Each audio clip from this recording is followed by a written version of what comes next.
Hey everybody, hope you had a wonderful day today. My name is GoldCode and welcome back to my channel. So today I'm bringing you an Overwatch competitive rank play breakdown where I review my own game, where I find my own faults, my own weaknesses, my own success, and my own failures. Because to be completely honest, I am no one to review anyone else's gameplay but my own. So I think this is a really good idea for the audience to watch as well because it helps in two ways. One, you can learn from my success and from my failures, and you have an actual example to draw from. And two, this video will help you analyze your own gameplay and learn where you could improve. Learn how to recognize your own faults and recognize areas where you could grow on. That way you could be critical of yourself and grow and climb up the ladders. Now, just to get started with this video, I do see that there was 2 DPS and 2 tanks in the team with 1 healer. So obviously to best help my team, I need to be healer. And I personally believed that Moira was the best option in this particular situation. So, I have general rules I give myself for every hero. For Moira specifically, I have 3. Number 1, use more healing orbs than damage orbs, because healing orbs are a lot more effective mid-fight than damage orbs will ever be. Number 2, use ghost mode conservatively. Ghost mode should be reserved for sticky situations where you really need to get yourself out of this really tight spot, or 2, to put yourself in a position of a power play. You will see examples of both later on in the gameplay. And number 3, stay close to tanks. DPS are important, but most of the time they are smaller targets, which makes them a lot harder to hit, while tanks are big targets who need a lot more healing. Alright, so without further ado, let's just get started with the gameplay. So I start off following rule 1. I'm just playing close to my teammate. You see me playing really close to my Ryan and my Hammond.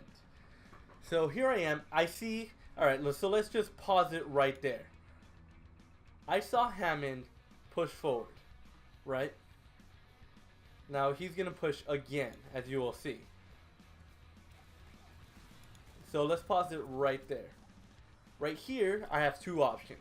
Either go in and help him and heal him, or stay close to my Ryan and hope Hammond does okay. Well, in this particular situation, I stay with my Ryan because number 1, he completely messed up. He shouldn't have charged in like that, and if he dies, that is his fault, and it is not my job to save him. Because if I go and save him, I will die. It is guaranteed. There's no one there to bail me out. So I will die, and I will jeopardize the team. So it's better to just stay with your Ryan, stay close to someone, than to go out there and try to bail someone out. That is never your job as a healer. If you have the potential to do so and still remain alive, I would encourage it.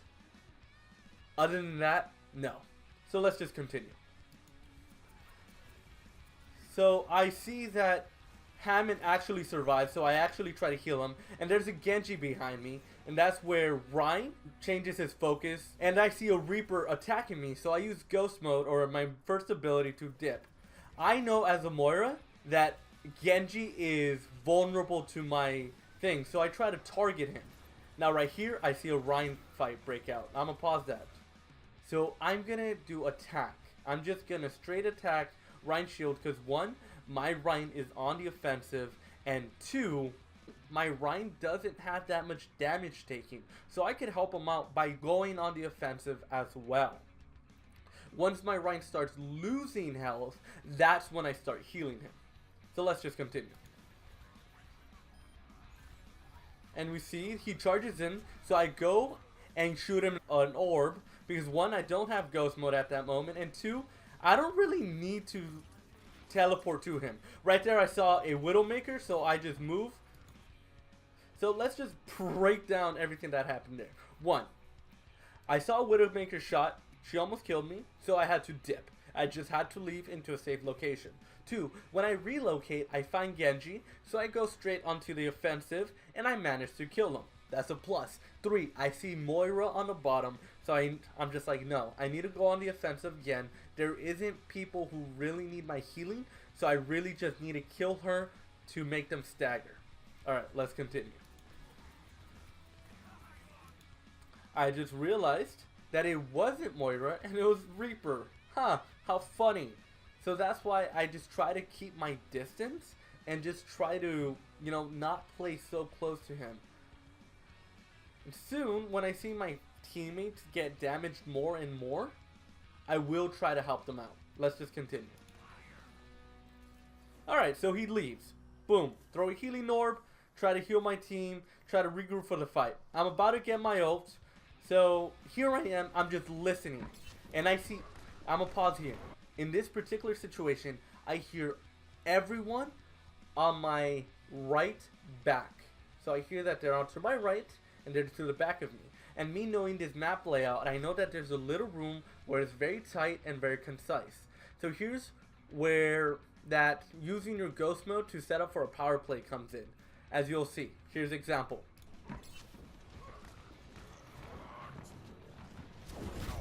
And boom. So this basically allows me to throw a bunch of damage into a really tight corner. And I'm going to use damage orb here because I already did a lot of healing. I did a lot of damage. And my team doesn't really need the help for healing. They need the help for me to kill them. You saw me get attacked by the Reaper there, so I used my ghost mode to just dip. Just get out of there and let my other team deal with this. I see that she was asleep. I was going to damage orb her, but they beat me to the punch. I see Reaper attacking me, so I try to keep my distance. And I'm just going to leave with ghost mode. That is way too dangerous for me. It's better for me to just stay alive, to regroup myself, and help my team in a different angle. I see the Mercy there. I kill her right away. So right here, I actually don't know what to do. So I'm just like, hey, my team doesn't need healing. Alright, I'm just going to go after this guy. So I do.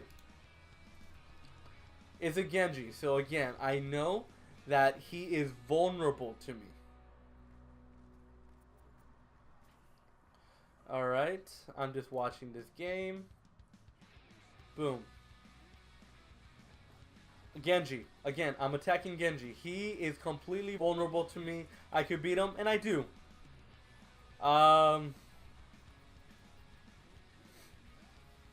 That's where I choked. Alright, so let's break that down. Let's pause that. I choked.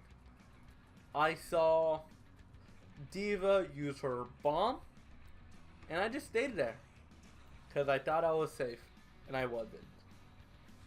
So there's a couple things I could have done. One, I could have just hid behind a column. Two, I could have moved more to the left to truly be completely safe. Three, I could have hid behind Ryan's shield. Anyway, so that's the end of that round. And I think this video has gone on long enough.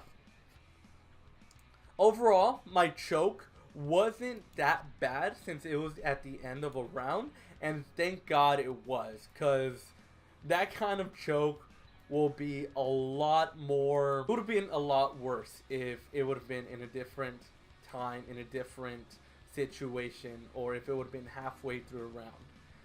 Thank you for watching. I hope you learned something. I hope you really like this content because it's really new to me, and I know there's a lot of things I need to fine tune, I need to change. And if you guys have any suggestions for me, please go ahead and comment on this comment section down below. Yeah, tell me what you guys think. Thank you very much and have a wonderful day. Goodbye.